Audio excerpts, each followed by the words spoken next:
DaVizion gang, already know what it is. This is your boy DaVizion, and I'm back again with another MMA reaction. Today's video is MMA On Point. You know we love the MMA On Point informational, fun, factual videos, y'all. They be actual, factual, and just fun to watch, y'all. 10 most dangerous weapons in MMA history, y'all. I'm gonna just take a few wild guesses, y'all. Francis Ngannou, Wanderlei Silva, Krokop, Emelianenko, Fedor Emelianenko. That's what I meant. This thing, dangerous weapons. The Cuban dude. What's his name? He just had a fight in the PFL on Saturday. The Soldier of God, and I can't think of his name. It's right there on the tip of my tongue, but I'm not gonna waste no more time trying to figure his name out. I'm gonna figure it out in 10 seconds after I'm done talking about this. But you guys, y'all get the point, y'all. It's gonna be some dangerous weapons. Alex Pereira is gonna be on that thing. Yoel Romero. I knew I was gonna figure out sooner or later. But you guys, let's go ahead and get this video started, cause yeah, I'm done talking. So let's go ahead and get this thing started, y'all.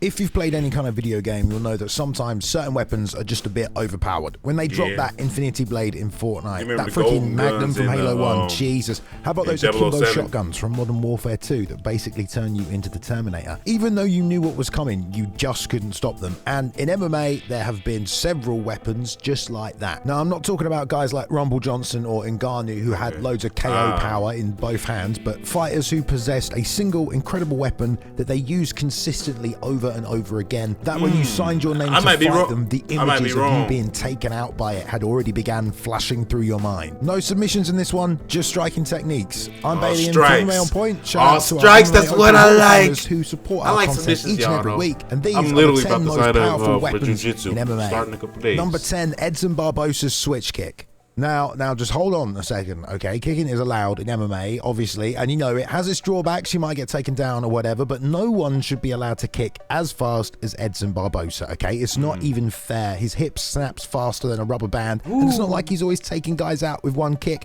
Sometimes it's even worse because he'll just keep slamming them into you over and over again. We could talk about his leg kicks, which he has multiple finishes with, his wheel kick, which worked back in the day against Terry Etam, and apparently still works now, even against Steve Youssef. Right to the side. Dangerous weapons that chops, slows down, and absolutely deadens an opponent's forearms, if nothing else, is his switch kick to the body. So let's see him here against Mr. Donald Cerrone, another kicker. He's going to use his switch kick to the body. Lovely job here.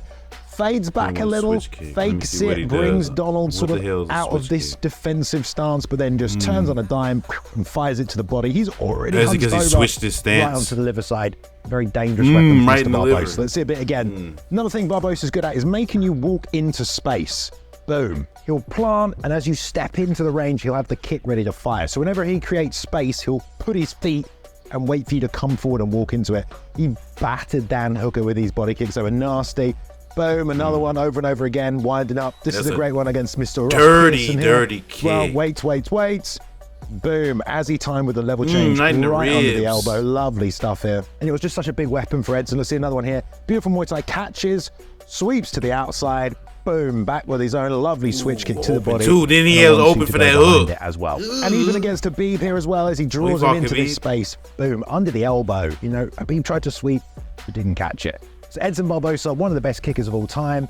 That switch kick in a striking matchup, dangerous weapon, super overpowered against anyone else who can't meet him on that level. Edson himself has said he spent hours practicing this on the bag, and he thinks it's his best move. It was coming in at number 10 as it was a powerful and very consistent weapon that everybody feared, even if it didn't always finish the fight. Number 9, Jose Aldo's leg kicks. Okay, next we have one of the greatest UFC champions of all time in Jose Aldo. He grew up playing football, and based on how hard he kicks, he probably could have been the Brazilian David Beckham. For the best part of, 7 years, Aldo absolutely reigned supreme over every other featherweight on the planet.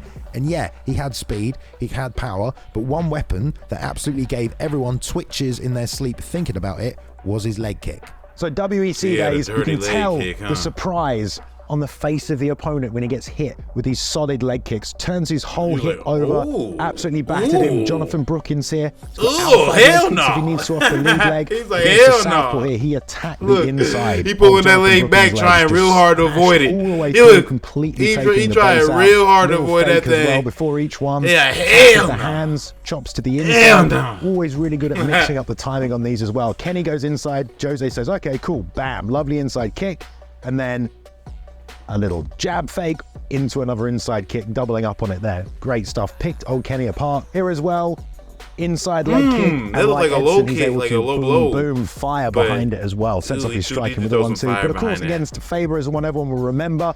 Faber trying to gauge distance here, but just didn't have an answer to this leg kick, which Jose used to dominate this division. Times it beautifully as soon as he changes shoulders and takes away the range. Throws some little head fakes that gets Faber thinking about the hands. Plants on his base, chops out the leg. Lovely stuff. Faber starts trying to pick this left leg up. The teep in a minute here as well. Bounce, bounce, bounce. Trying to time the defense, but he goes left hook first. As soon as the foot lands on the mat, he's already chopping away at it. You can tell Faber's hurt. Thinking about picking the leg up. The fake brings the leg up. As soon as it comes down, chops away again as well. And then we'll just see one more kind of a similar situation here as well. Pins him against the cage and just absolutely battering that leg until Faber couldn't stand up on it. Now, obviously, we've got Justin Gaethje, dangerous leg kicker, fantastic job. But we've got Jose Aldo in his leg kicks because he was doing it at the World Championship level. He used these leg kicks in all of his fights, especially early on in his career.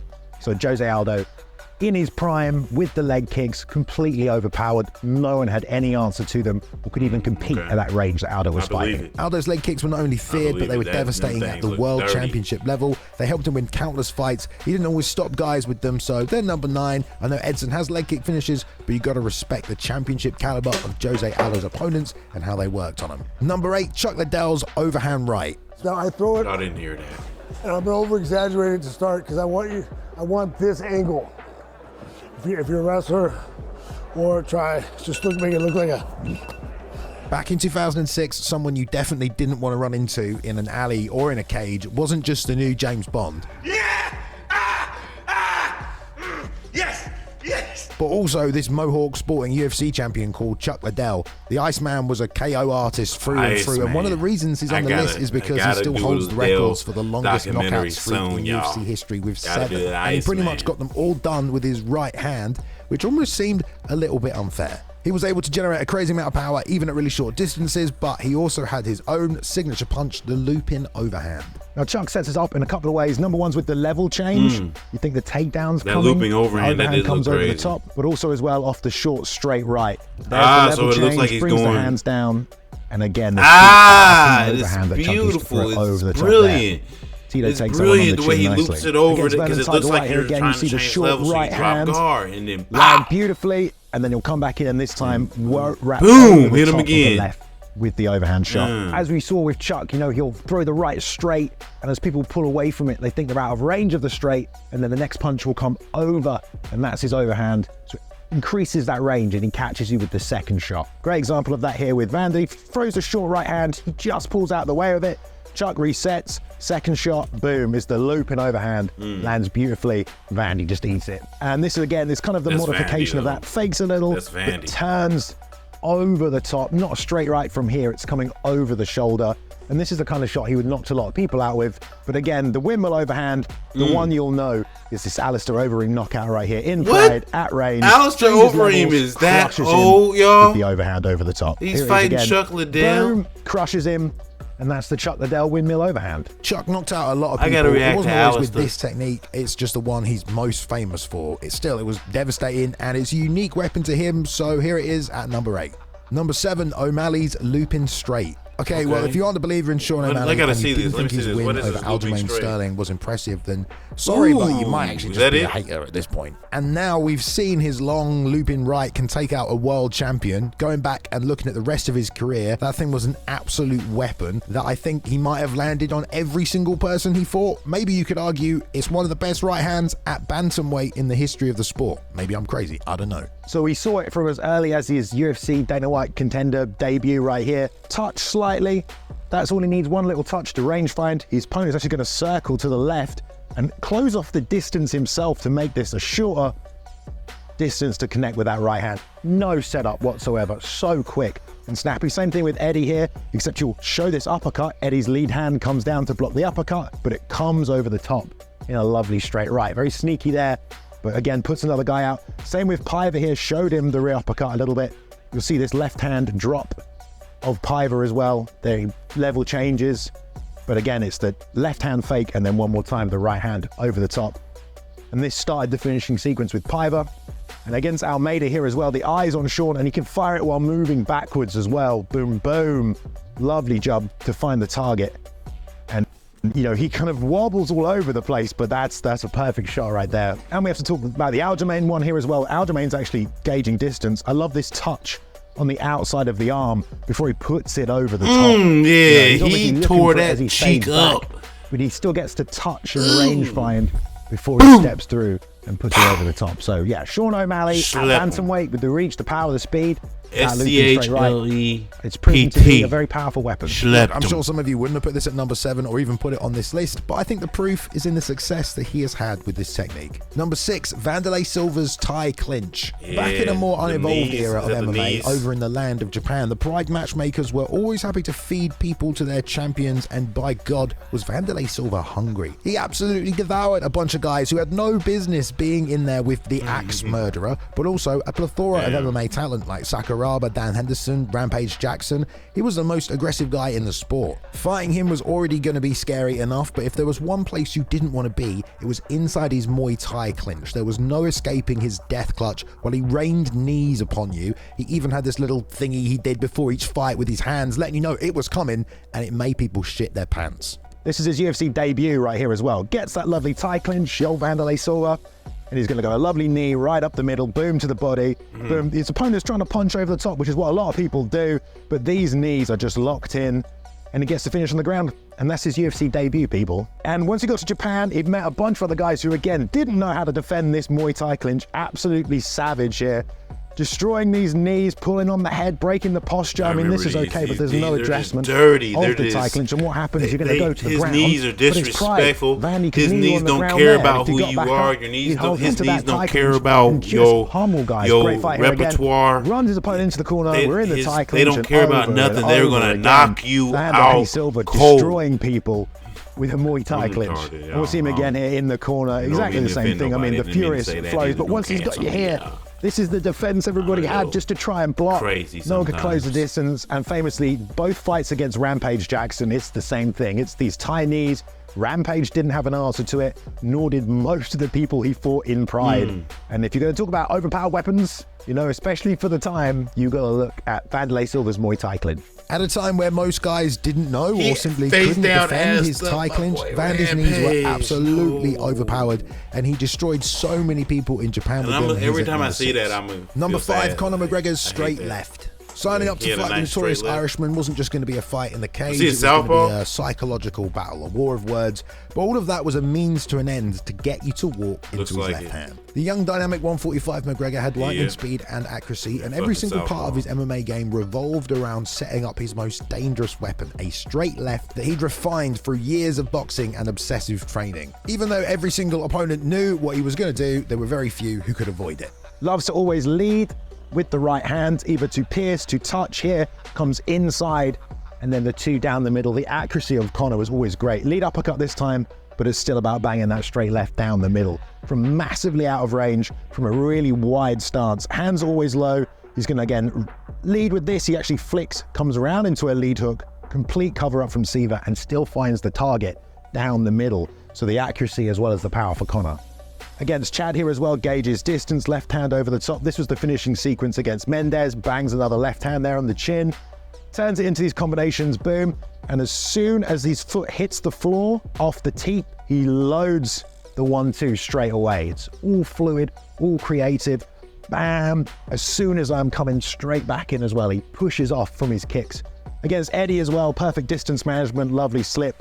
There's the straight left. And there's another one behind it. The speed of that as well obviously gave him tons of problems. Every time he touched Eddie with this, he knocked him out. Look, touching the lead hand again. Eddie's trying to use heavy movement, but he's overreacting. So he'll move off the center line too early. Conor's not even thrown yet. He's exposed. Come too early. Makes that shot you know, easier to land really, because he's turned his head away. He's not even got his hands up. So the overreaction to it is what got him caught. And of course, against Jose Aldo, what is there more to say? Perfect management. That left hand, he only needed one shot.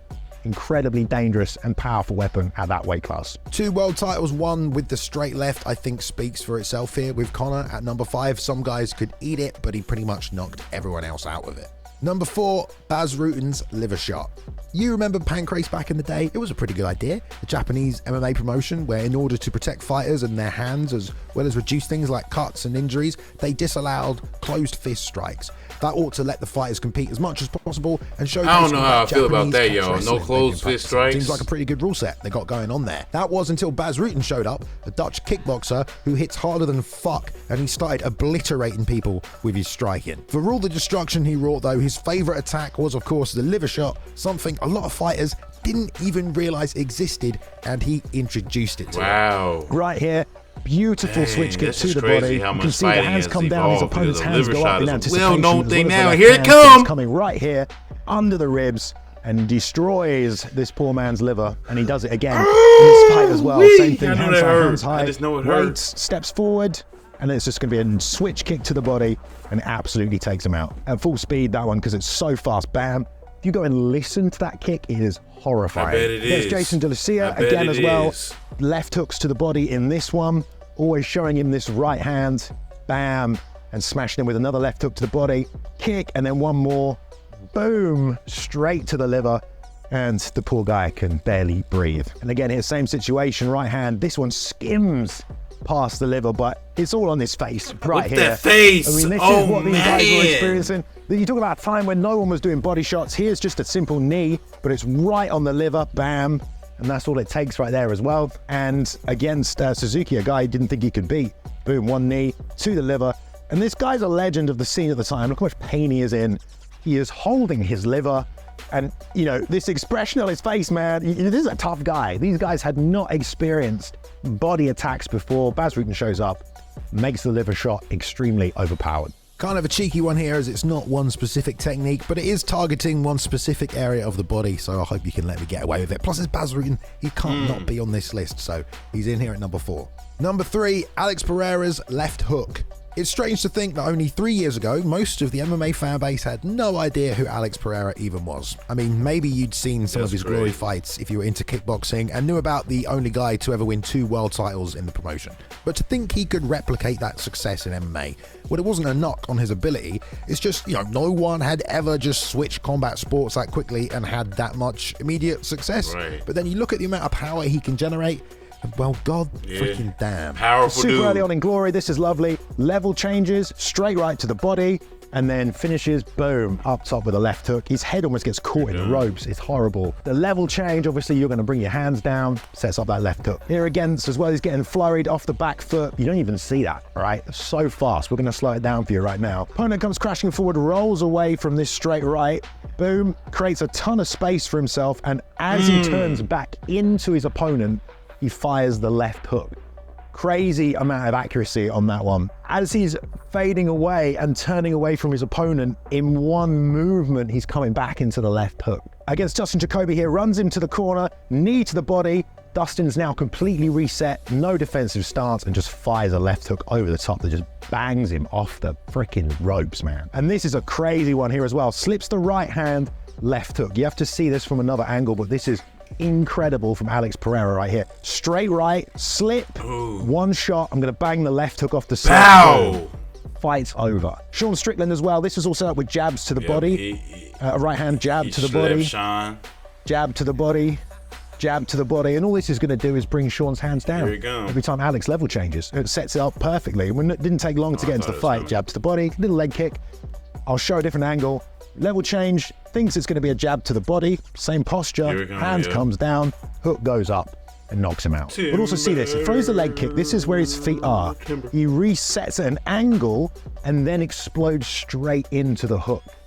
This is another reason it caught Sean off guard, because it's not like Alex was standing here and he hooked him. His legs were together, crossed over, and he stepped out, and as he stepped out, he immediately fired the hook. So it wasn't like a reset of his base where he got ready It was almost like he's just stepped back and then stepped straight back into it. So it's just another way of disguising it. And against Yuri as well, waited under all this pressure, waited until he felt Yuri take that step forward, and he goes block, counter right, and it guides him perfectly over to the other side into the left hook. And again, that's all it took to take out Yuri Prochazka and win another world title, because his left hook is super powerful. I might even say overpowered. You got damn right. Number 2, Dan Henderson's H-bomb. The H-bomb. Yeah, this is Dan. A lot of people have quite good right hands. Technique, I done seen it a few times in videos. No one's right hand has a nickname like Dan Henderson, where one of his mitts has affectionately been called the H-bomb. You want to talk about a strong right hand, this thing was a death touch. If Dan landed it on you, you were probably going to go to sleep, even late in his career. Of course, the H-bomb is on this list as well. Okay, Dan Henderson, the H-bomb. But we said, you know, it's not just about guys with power, and some people might think H-bomb is just a right hand. There is an actual move called the H-bomb. If you don't know what it is, I'm going to show you what it is right now, okay? Oh, it's actually different than the regular It all punch. Starts with this inside leg kick. If you see Dan Henderson doing this, be very afraid. It's inside leg kick first, stage 2, so he's like using setting you momentum, up. He's setting you up. Step, and then as the weight's transferring forward, because of fires that change, the right hand over the top. You're changing Here's levels. Mr. Like Henderson. he get you inside, get you off right balance hand. a little bit. Michael Bisping, inside leg kick. Look, open. As he's coming down, all that weight transference over the top. Oh, into the weight right transference. Low. Oh, Lord. This is when he won his Strike Force title inside leg kick. Lord. Doesn't throw it yet. Create Steps back, space it's the so you same can thing. avoid that Steps thing. forward with the left leg. And it's the weight transference into that H-bomb over the top. Knocked out people in tons of different weight classes, Dan Henderson. You've got to put the H-bomb on the list. Dan probably carried enough power in one hand to fully charge a Tesla, and it won him multiple titles across his career. Fully charged a Tesla. That's nutty. And that typically is supposed to end the fight, so you won't need to know anything after that. Number 1, Mirko Cro Cop's head kick. Krokop, my boy, I don't even care if you Krokop. don't agree that I've put this at number 1, because frankly, watching highlights of agree. Cro Cop high-fiving He people got a with his head- shins he got in a knockout in 2009 the practically hospital got kick. me and No, he at got a least 50% of the hospital, he people got a I know into the cemetery sport. kick. That's what Okay, he so got. I honestly can't really think of anyone who put so many people That away must with the have same been the, technique over and over again. The Croatian Super Cop transitioned from kickboxing Oh, into Lord. MMA, and he had a massive striking Here we go. advantage Boom! over a lot of his competition. You And are he turned out to be, out yeah, there. really Yes, overpowered. bitch. He So against Vanderlei kicks right hard. here, body kick. This is a big part of his game. You'll notice a lot of these head kicks happen because people protect their body. Body kick, straight left, and he's going to jab as he Excuse comes me, y'all. across, I don't which know what takes up getting the beautiful into. angle for this left head kick. You'll see Vanderlei's hands coming out to the side. Just gets me excited. Dang it. Dang it. That's some bad luck, Brian. And I think I'm late on my car insurance. Good thing the general gives you a break. Because he thinks it's going to the body, but it comes right over the top, on the top of the dome, and takes out Vanderlei Silva. Very similar to the Islam Makhachev Volkanovski head kick, over the top of the guard, top of the head. Mirko's very good at that as well. Again, here as well, I just want to show you a body kick because he has some crazy body kicks to the liver from the southpaw, and that's all part of why the head kicks worked for Yeah, Cro Cop because against his old his luchador body mate kicks was here. powerful, so you Again, gotta same thing, you hands gotta come defend down, that thinks too. it's going Hands to the come body, down. right over the top. So accurate. Alexander Can't take either one of 'em. Emelianenko here as well. You can see he'll actually fake the body kick, and Alex is like, oh look, no. And then flinched a as little he's bit. circling away from him, before he's even left his stance, the head kick comes up. The hand comes down to block a body kick, but again, it's on the top of the head, above the ear, and it's another head kick knockout. Igor's already So far covering up the in the elbow air when he that backs you off weren't even here. able to And the recover. same thing, the hands Because it got come you at the down, top of the head, but it's not another like on head the kick chin or nothing. over the top of the glove. even if you Bam. recovered a little bit, Mirko Cro Cop, you're number able one, to defend with the head chin. kick. You weren't Super overpowered defending when you weapon, got kicked. but also super overpowered It's for the crazy. time and era he was competing Overpowered. as well. All right, guys, hope you It's an enjoyed that one. overpowered 10 kick, most y'all. overpowered weapons of all time. All right, pretty fun topic, but yeah, something new with the breakdown, the teleprompter. Shout out to Luke Taylor as well for editing this one. Thank you very much, Luke, working hard on it. If you enjoyed it, guys, you can check him out at @CallToMe_. Tell him to get a haircut. Thank you as always to our channel champions at MMA On Point. Appreciate the support, guys. Thank you very much. If you want to join them, you can click the link down below. There's a bunch of stuff. I think we recently discounted the prices, so go have a look. Who do you think had the most overpowered weapon though? Let me know in the comments down below. Would appreciate that. Give us a thumbs up if you enjoyed the video. But I've been Balian, and I'll see you in the next one. Let's go. Alright, y'all. That was the 10 most dangerous weapons in MMA history. And yeah, I called a lot of the weapons on the list, y'all. Some dangerous men. I knew Alex Pereira would be on the list. I knew Cro Cop was going to be on the list. H-bomb did not shot me either. Vandy being on the list definitely didn't shot me as well. It was a dope list, y'all. Some powerful moves. And I liked how they explained how the moves work, how they set them up, why the moves are so devastating, and why these moves are like unique. Like Sean O'Malley's like why this straight is unique for him. Even Chuck Liddell's looping, is a looping overhand, or I think, or something like that, or was it looping straight? Whatever it is, Wyatt, it was dope, and I like that. Shout out to MMA On Point for the dope video, y'all. You guys, I hope you guys are enjoying these videos just as much as I'm enjoying making these videos. If you haven't done so already, subscribe to the channel. What are you doing? Subscribe to the channel. Hit that notification bell if you want to be first to see the videos. Because, yeah, why wouldn't you want to be first to see the videos? And make sure you guys jab that like button and send this video to the moon, y'all. I got a like goal, 100 likes on the video. Vision gang, I'm putting y'all to work. Get 100 likes on the video. Please, I would really appreciate 100 likes. Send this video to the moon, and as always, be safe. Give it your all in whatever you doing in life, and I'll see you guys next time. I am your boy DaVizion, and I'm out. Peace. Yeah, limited edition, not the regular one. We shut down the city like when presidents come. I am not a rookie, I'm a veteran, bruh. Promise I'ma take it easy later on. Whoa, oh, oh, oh.